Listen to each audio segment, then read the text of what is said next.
Hi my viewers, welcome back to my channel.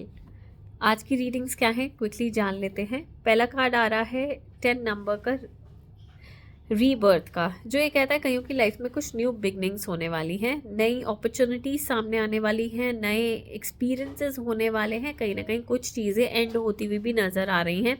Vulnerable situation नज़र आ रही है, but don't worry, things will be fine. Also, 10 number is for it's a last number and don't worry, again it's a first number। 1 number भी है उसमें, जो दोनों ही कहता है कि चीज़ें एंड होती हैं तो कुछ अच्छे के लिए ही होती हैं। तो चीज़ों में सुधार आने के लिए या फिर कुछ न्यू अपॉर्चुनिटीज़, न्यू बिगनिंग्स, अगर किसी की जॉब चली गई है तो न्यू अपॉर्चुनिटीज़ आएंगी। कहीं ना कहीं उसकी तरफ चीज़ें ज़्यादा जा रही हैं, पर वो आपके लिए नुकसानदायक ज़्यादा नहीं रहेंगी। अभी लग रहा होगा बट प्रॉफिटेबल ही रहेंगी।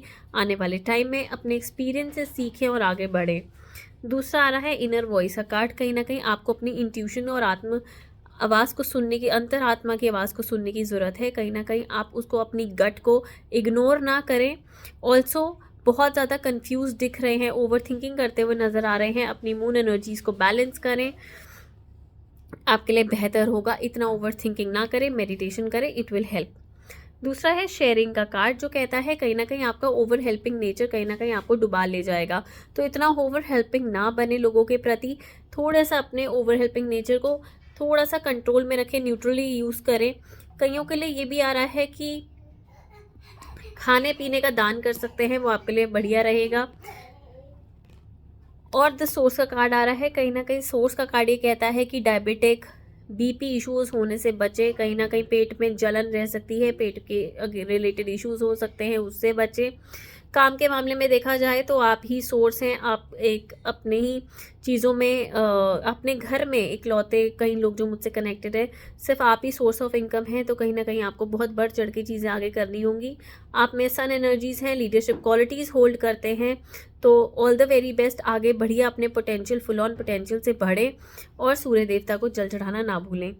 ऑल्सो कंपैरिजन का कार्ड आ रहा है। कुछ लोग बहुत ज़्यादा कंफ्यूज होते हुए नज़र आ रहे हैं कि पहले की सिचुएशन ही अच्छी थी, अब ठीक नहीं है।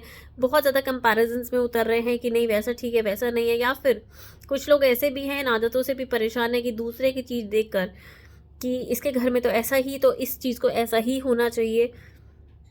जैसे छोटा सा उदाहरण है कि कुछ लोग गणेश जी बाहर रखते हैं दरवाजे के, तो लोग अधिकतर ये कहते हैं कि नहीं जी यहीं होने चाहिए। तो कुछ लोग वैसी रिजिडिटी भी लेके आते हैं अपने माइंड में। पर मैं यही कहूँगी, एक्सपर्ट के बिना कुछ ऐसी चीज़ें, डिसीजंस ना लें। ऑल्सो कंपैरिजन्स को थोड़ा कम करें। फिर कार्ड आ रहा है सौरों का। सौरों का कार्ड ये कहता है कि आपके पास अपॉर्चुनिटीज़ तो बहुत हैं, पर आप कहीं ना कहीं देख नहीं पा रहे हैं, बिकॉज आप बहुत ज़्यादा उदासी को सेलिब्रेट कर रहे हैं। तो कहीं ना कहीं उसको थोड़ा सा सेलिब्रेट करना बंद करें और अपने अंदर, अगर जैसे मैंने कहा, आत्मविश्वास को जगाएं। स्किज़ोफ्रेनिया की फीलिंग आ रही है। कहीं ना कहीं आप डिसीजन लेने में बहुत ज़्यादा प्रॉब्लमैटिक फील कर रहे हैं। आप सारा टाइम सोचते रहते हैं, आपको एक डिसीजन बनाने में टाइम लग रहा है। आप अच्छे बन रहे हैं, पर कहीं ना कहीं इंटरनली आप बहुत ज़्यादा सफ़र भी करते हैं। तो आपसे मैं कहूँगी कि एक तरफा हो जाइए, जो कहना है एक बार कह दीजिए और ज़बरदस्ती अपने आप को एक्सर्ट ना करें। हवा में ना लटके।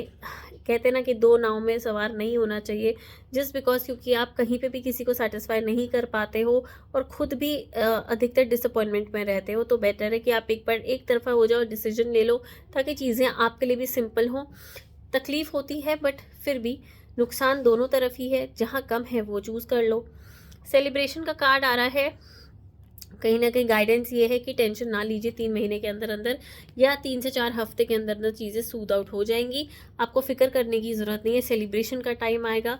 All the very best. Her her Mahadev. Do like, share and subscribe.